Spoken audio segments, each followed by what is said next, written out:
अमीर वर्सेस गरीब का शादी का लहंगा। गंगापुर गांव के मुखिया गंगा प्रसाद की इकलौती बेटी कावेरी बहुत ही घमंडी और अकड़ू किस्म की इंसान थी।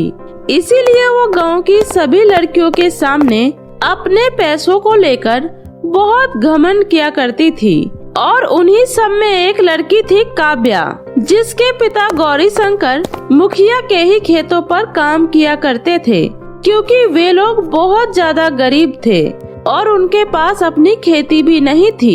इसीलिए अपना घर चलाने के लिए काव्या के पिता गौरी शंकर मुखिया के खेतों पर काम करके अपने परिवार का पेट पाला करते थे।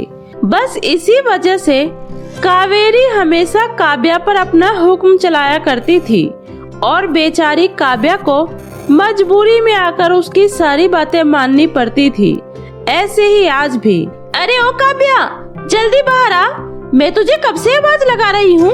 अच्छा ये ले मेरा बैग पकड़ और मेरे साथ बाजार चल, मुझे कुछ सामान खरीदना है। लेकिन कावेरी, अभी तो मुझे घर पर कुछ काम करना है, क्या हम थोड़ी देर बाद चल सकते हैं? अरे नहीं नहीं, थोड़ी देर बाद नहीं, अभी चल, मुझे कुछ जरूरी सामान खरीदना है। और वैसे भी तुम्हारे पास मेरे साथ चलने के अलावा और कोई चारा भी नहीं है, क्योंकि तुझे पता है ना कि मेरे पिताजी मेरे कहने पर कुछ भी कर सकते हैं। तो ऐसा ना हो कि तुम्हारे पिताजी को खेतों से धक्के मारकर बाहर निकाल दिया जाए, इसलिए तू चुपचाप मेरे साथ चल, समझी? उसी समय काव्या की माँ गायत्री कावेरी की सारी बातें सुन लेती है और अपनी बेटी से कहती है, अरे बेटी काव्या, तू घर के काम की चिंता मत कर, वो मैं कर लूंगी, तू बस इसके साथ चली जा, वरना ये मुखिया जी से कहकर कहीं तुम्हारे बापू को खेत से बाहर न निकलवा दे। लेकिन माँ, आप इतना सारा काम अकेले कैसे करोगी? आपकी भी तो तबीयत ठीक नहीं है ना? तू उसकी चिंता मत कर बेटी, मैं ठीक हूँ, तू बस इसके साथ चली जा, वरना तुझे पता है ना ये कैसी है।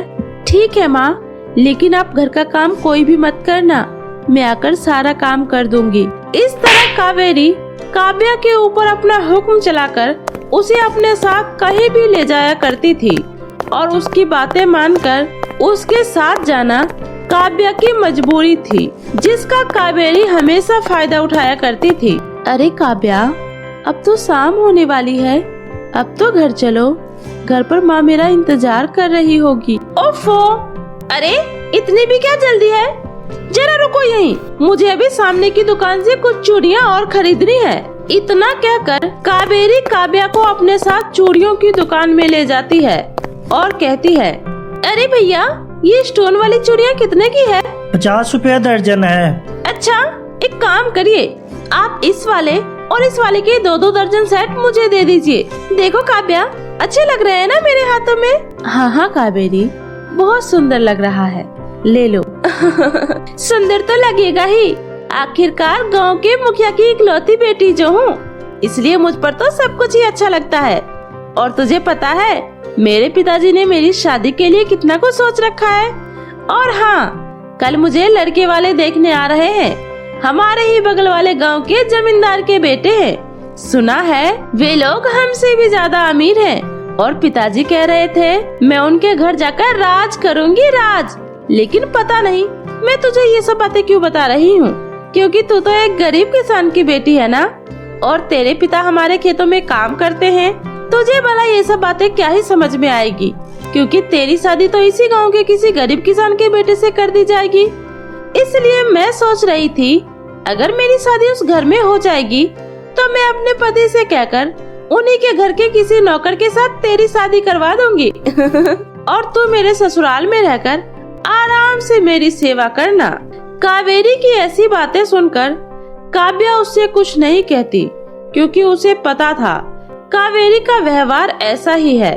इसी बीच कावेरी की शादी पक्की हो जाती है और वो अपनी शादी की तैयारियों में लग जाती है और काव्या को लेकर वो अपनी शादी का लहंगा लेने शहर जाती है। अरे भैया, मुझे इस दुकान का सबसे महंगा शादी का लहंगा दिखाओ, मैं अपनी शादी में सबसे सुंदर और सबसे महंगा लहंगा पहनना चाहती हूँ, जो आज तक कभी किसी ने ना पहनी हो। क्यों नहीं बहन जी, ये लीजिए हमारी दुकान का सबसे महंगा लहंगा, जो कि सिर्फ ये 2 लाख का है। और ये हमारी दुकान का सबसे महंगा और ब्रांडेड लहंगा है। आप इसे एक बार ट्राई करके तो देखिए, आप पर यह लहंगा बहुत जचेगा। हाँ, तुमने बिल्कुल सही कहा। ये दिखने में तो बहुत सुंदर लग रहा है और ये मेरे ऊपर भी बहुत अच्छा लगेगा। लेकिन इस समय तो मैं शॉपिंग कर करके इतनी थक गई हूँ कि मेरा तो अब इस लहंगे को पहनने की हिम्मत ही नहीं हो रही। लेकिन हाँ काव्या, तो इस लहंगे को पहनकर दिखा मुझे। अगर मुझे ये अच्छा लगेगा तो मैं इसे खरीद लूंगी। लेकिन कावेरी, मैं कैसे तुम्हारी शादी का लहंगा पहन सकती हूँ? ये तो तुम्हारी शादी का लहंगा है ना? अरे तो मैं कौन सा तुझे हमेशा के लिए लहंगा पहनने के लिए कह रही हूँ। मैं तो बस तुझे इतना कह रही हूँ कि इस लहंगे को पहनकर मुझे दिखा दे। और वैसे भी तू तो शुक्र मना जो तुझे इतना महंगा और ब्रांडेड लहंगा पहनने को मिल रहा है, वरना तुम्हारी जैसी गरीब लड़कियों को तो ऐसा लहंगा देखने तक को नसीब ना होती। इसलिए अब तू जा और इस लहंगे को पहनकर दिखा मुझे। कावेरी की बात सुनकर काव्या उसकी शादी का लहंगा लेकर ट्रायल रूम में ट्राई करने चली जाती है। लेकिन जब वो ट्रायल रूम से लहंगा पहनकर बाहर निकल रही होती है, तभी उसकी नजर साइड में रखे एक महंगे मोबाइल फोन पर जाती है। और वह मोबाइल फोन काव्या से पहले ट्रायल रूम से निकल रही मीना नाम की एक औरत की होती है। ये देखकर काव्या उन्हें आवाज लगाते हुए कहती है, सुनिए आंटी जी, शायद ये फोन आपका अंदर रह गया, ये लीजिए। थैंक यू सो मच बेटा। अब शायद उम्र के साथ साथ नजरें भी कमजोर हो गई है, इसीलिए शायद मैं अपना फोन वहीं भूल गई थी। लेकिन तुम्हारा बहुत बहुत शुक्रिया बेटा। वैसे तुम्हारा क्या नाम है? जी, मेरा नाम काव्या है। अच्छा, तो तुम यहाँ अपनी शादी का लहंगा लेने आई हो।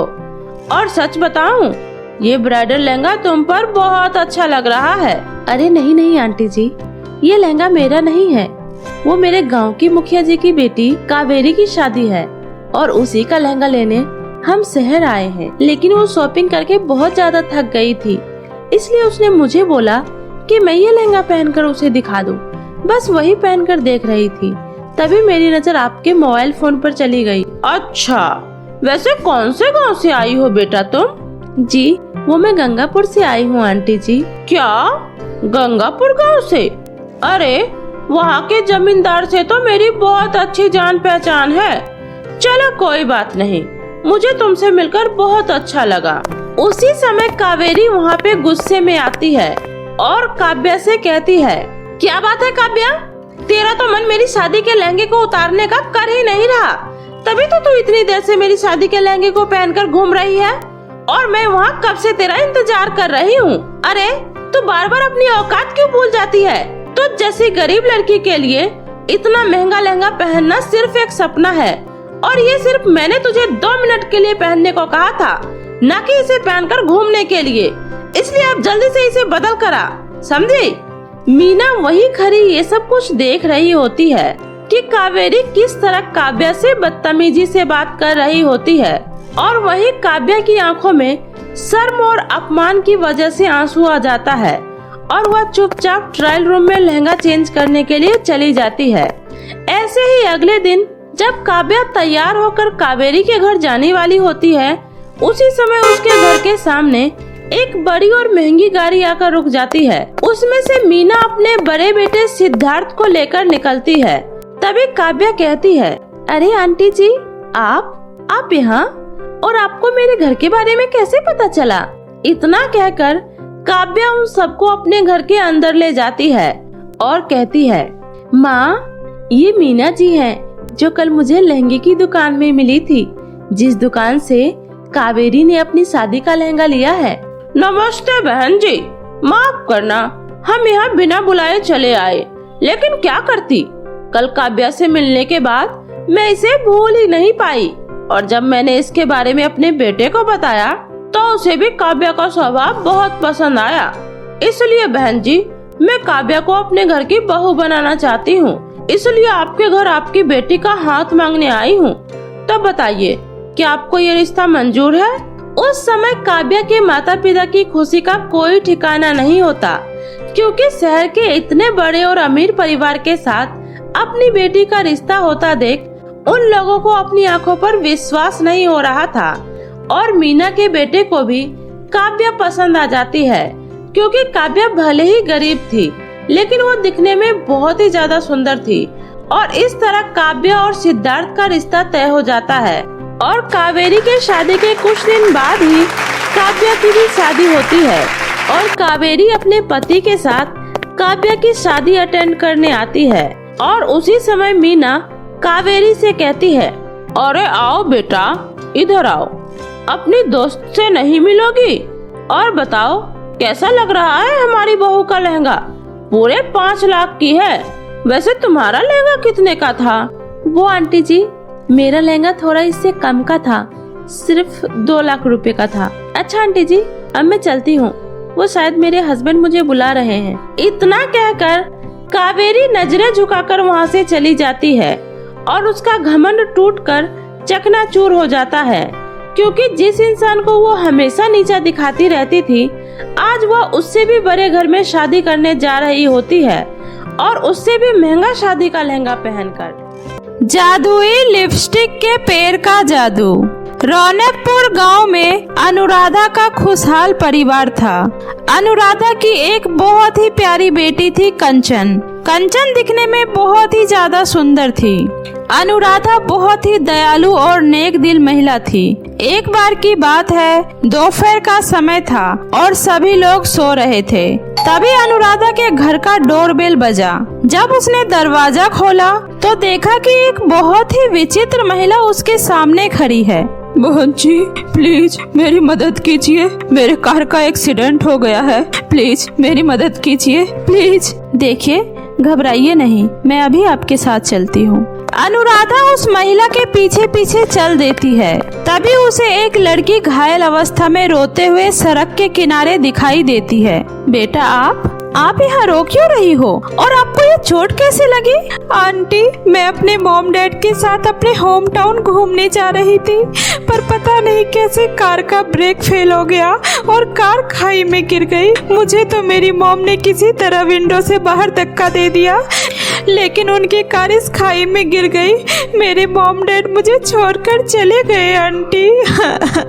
तभी अनुराधा पीछे मुड़कर देखती है तो वहाँ कोई नहीं होता है। वह समझ जाती है कि वो जो महिला उससे मदद मांगने आई थी वह कोई और नहीं बल्कि उसी बच्ची की माँ थी, जो अब इस दुनिया में नहीं रही। हे भगवान, मैंने सुना था कि माँ अपने बच्चों का मरकर भी साथ देती है और आज खुद अपनी आंखों से देख भी लिया। भगवान, इस बच्ची के माँ बाप की आत्मा को शांति देना। रोते नहीं बेटा, चुप हो जाओ। होनी को आज तक कोई नहीं टाल पाया है, शायद ईश्वर की यही मर्जी है। चलो मेरे साथ, मेरे घर। और फिर अनुराधा उस लड़की को अपने घर ले आती है। बेटा, क्या नाम है आपका और आपका घर कहाँ है?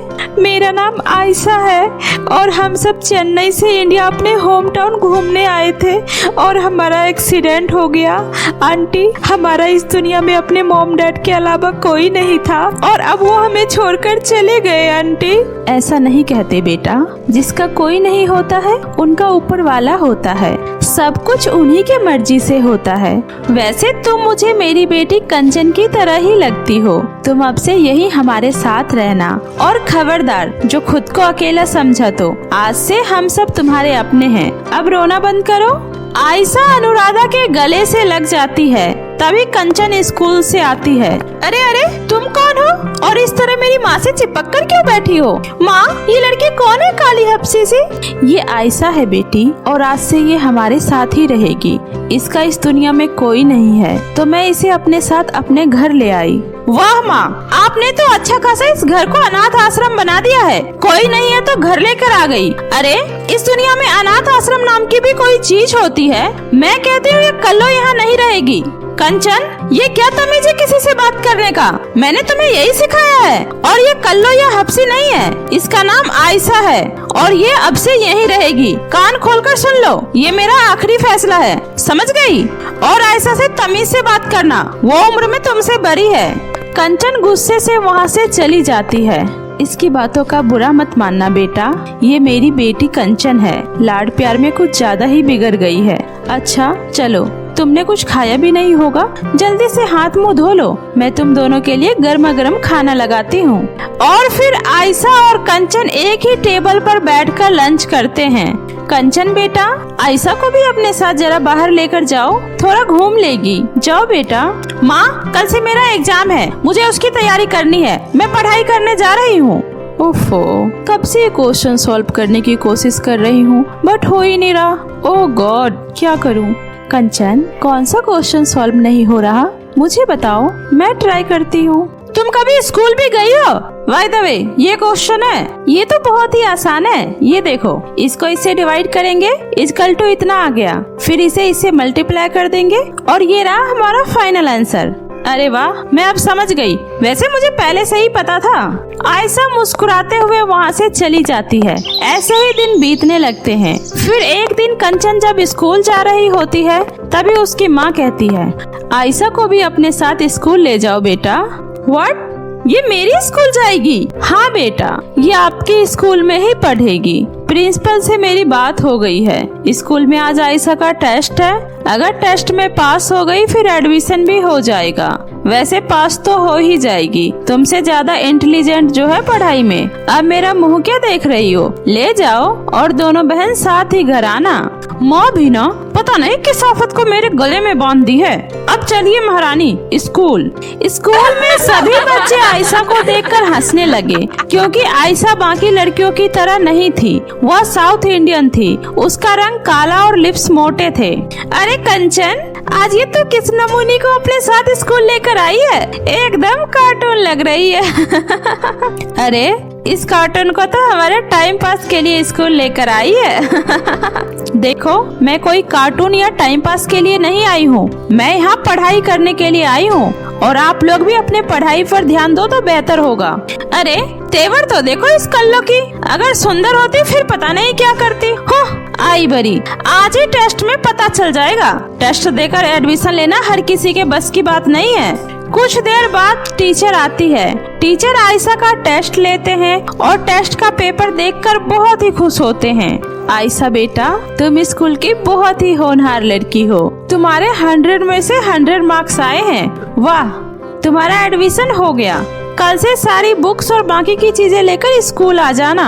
अगले दिन अनुराधा आयशा को सारे बुक्स और बैग, जूते सब लाकर देती है। और फिर आयशा भी कंचन के साथ स्कूल जाने लगती है। आयशा हर सब्जेक्ट में ब्रिलियंट थी, जिस वजह से सारे टीचर आयशा की खूब तारीफ किया करते थे, और वहीं कंचन को नहीं पढ़ने की वजह से डांट सुनने को मिलते रहती थी। एक दिन कंचन स्कूल के पार्क में बैठी थी, तभी वह काजल से कहती है, काजल चलो ना खेलने चलते हैं। नहीं नहीं कंचन, मैं तो आयशा के पास जा रही हूँ, मैथ का ये सवाल समझ में नहीं आ रहा है, वही पूछने जा रही हूँ। तुम खेलो, मैं जा रही हूँ। रागनी, तू यही मेरे साथ बैठ जा थोड़ी देर। नहीं नहीं कंचन, मेरा भी इंग्लिश का काम अधूरा रह गया है, मैं भी आयशा से पूछकर अपना काम पूरा करने जा रही हूँ। तुम्हारी तरह मुझे इस बार फेल नहीं होना है। इस आयशा की बच्ची ने तो मेरा जीना हराम कर दिया है, जिसे देखो इसी का गुनगान गाते रहते हैं। पता नहीं ऐसा क्या है उस कल्लू माई में। तभी उसे उसके क्लास का सबसे हैंडसम लड़का रोहन दिखाई देता है। Hey Rohan, how are you? I am fine. अच्छा सुनो, ये नोट्स तुम अपनी बहन आयशा को दे देना और उसे मेरी तरफ से थैंक्स बोलना। उसने मेरी नोट्स बनवाने में मेरी बहुत हेल्प की है। तुम्हारी बहन सच में यार बहुत अमेजिंग है, ऐसा कुछ भी नहीं है जो उसे नहीं आता हो। इतनी इंटेलिजेंट लड़की मैंने पहली बार देखी है। उससे पहले तो मैं ये समझता था कि सारी लड़कियां तुम जैसी बुद्धू होती हैं। Okay bye. बहुत हो गया, इस आयशा की बच्ची को मैं नहीं छोड़ूंगी। पहले तो इसने मुझसे मेरी माँ छीन ली, अब स्कूल में आकर मेरे सारे दोस्तों को भी अपने साइड कर लिया। कंचन गुस्से से घर चली जाती है, और फिर एक दिन कंचन आयशा के पास जाती है और बोलती है, आयशा क्या तुम मेरे साथ घूमने चलोगी? मेरा घूमने का बहुत मन कर रहा है, लेकिन माँ ने अकेले बाहर जाने से मना किया है। तुम चलो ना प्लीज, मैं तुम्हें एक बहुत ही अच्छी जगह दिखाऊंगी जहाँ तुम आज तक नहीं गई होगी। चलो ना प्लीज। कंचन, जब तुम्हारा इतना ही मन है तो ठीक है, चलो चलते हैं। और फिर कंचन आयशा को एक ऊंचे पहाड़ी पर ले जाती है और उसे धोखे से उस पहाड़ी से नीचे धक्का दे देती है। तभी आयशा की माँ की आत्मा वहाँ आ जाती है और उसे बचा लेती है। बेटी तुम ठीक तो हो ना बेटी? हाँ माँ, मैं ठीक हूँ, माँ, आप मुझे छोड़कर क्यों चली गई माँ? प्लीज माँ, वापस आ जाओ ना, मुझे आपके साथ रहना है माँ, प्लीज माँ। नहीं बेटा, अब मैं वापस नहीं आ सकती। मेरा घर अब आसमानों में तारों के पास है। मैं और तुम्हारे पापा तुम्हें बहुत याद करते हैं और यहाँ तुम्हारे पास तो अनुराधा जैसी एक और माँ है और कंचन जैसी प्यारी बहन है। फिर भी तुम इतनी दुखी क्यों हो बेटा? माँ, कंचन मुझे बिल्कुल भी पसंद नहीं करती क्योंकि मैं काली और बदसूरत हूँ। वो मुझे अपना नहीं मानती है माँ। उसे मुझे दीदी कहने में भी शर्म आती है। वो हमेशा मुझे कोसती रहती है क्योंकि मैं इतनी बदसूरत होने के बावजूद भी सबके दिलों में अपनी जगह बना ली हूँ। आज इन्हीं सब ईर्ष्या की वजह से उसने मुझे खाई में धक्का दे दिया माँ। आयशा बेटा, कंचन अभी बच्ची है, उसकी बातों का बुरा मत माना करो। वक्त आने पर सब ठीक हो जाएगा बेटी। रही बात तुम्हारे सबसे अलग होने की, तो तुम मेरे साथ आओ। इतना बोलकर आयशा की माँ की आत्मा उसे एक जादुई पेड़ के पास ले जाती है। बेटी, ये पेड़ देख रही हो? ये एक जादुई लिपस्टिक का पेड़ है। इस पेड़ की लिपस्टिक लगाने से तुम भी इंडियन लोगों की तरह ही गोरी और सुंदर हो जाओगी। तुम इस जादुई लिपस्टिक के पेड़ से कोई भी 3 लिपस्टिक तोड़ लो। 3 लिपस्टिक? लेकिन 3 लिपस्टिक क्यों माँ? पहली लिपस्टिक तुम्हारे लिए। इस पहले लिपस्टिक को लगाते ही तुम भी कंचन की तरह गोरी और सुंदर हो जाओगी। और दूसरी लिपस्टिक, ये दूसरी लिपस्टिक तुम्हारी बहन कंचन के लिए। तुम ये दूसरी लिपस्टिक कंचन को दे देना। इस लिपस्टिक को लगाते ही कंचन के मन में जो तुम्हारे लिए ईर्ष्या और द्वेष है वो सब खत्म हो जाएगा और वो तुम्हें अपनी सगी बहन की तरह ही प्यार करने लगेगी। और ये तीसरी लिपस्टिक अनुराधा के लिए मेरी तरफ से उपहार में देना। इस लिपस्टिक को लगाकर वो जो भी बोलेगी वो सच हो जाएगा। अब तुम खुशी खुशी अपने घर जाओ, सब ठीक हो जाएगा बेटी। इतना बोलकर आयशा की माँ की आत्मा वहाँ से गायब हो जाती है। आयशा खुशी खुशी उस लिपस्टिक को अपने होठों पर लगाती है। लिपस्टिक लगाते ही आयशा बहुत ही खूबसूरत लड़की में बदल जाती है और फिर वो अपने घर आ जाती है। आयशा को घर वापस आता देखकर कंचन बहुत डर जाती है और वो अपनी माँ से लिपटकर बोलती है, माँ, भूत भूत माँ। अरे ये क्या नापसना बक रही हो? ये तुम्हारी दीदी आयशा है, ये कोई भूत नहीं है। माँ, मुझे माफ कर दो। मैंने आज अनजाने में इसे पारी से धक्का देकर नीचे खाई में गिरा दिया था। ये वहाँ से जिंदा बचकर तो नहीं आ सकती है ना माँ? माँ, ये भूत है। प्लीज माँ, इसे कहो यहाँ से चली जाए और मुझे छोड़ दे।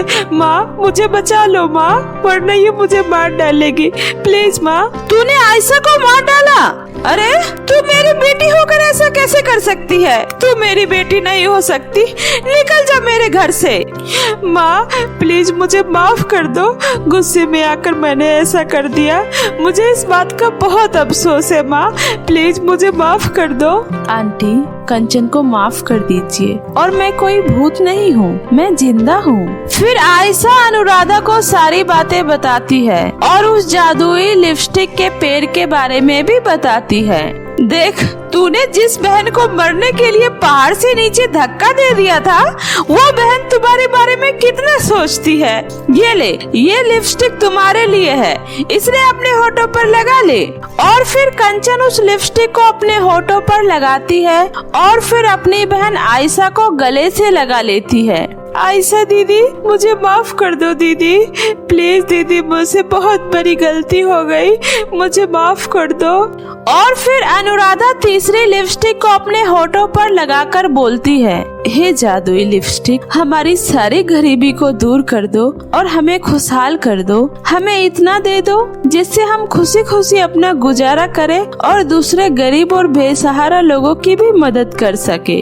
अनुराधा के इतना कहते ही उसका छोटा सा घर आलीशान घर में बदल जाता है, जिसमें सभी खुशी खुशी रहने लगते हैं। तो मेरे प्यारे दोस्तों, कैसी लगी आपको मेरी ये कहानी? मुझे कमेंट करके जरूर बताएं। कहानी अच्छी लगी हो तो इसे अपने दोस्तों के साथ भी शेयर करें। और हाँ दोस्तों, अगर आपने अब तक मेरे चैनल जादुई टीवी को सब्सक्राइब नहीं किया है तो जल्दी से नीचे लाल बटन दबाकर अभी सब्सक्राइब कर ले। तो मिलती हूँ ऐसे ही फिर किसी नई मजेदार जादुई कहानी के साथ। तब तक अपना ध्यान रखें। बाय बाय दोस्तों।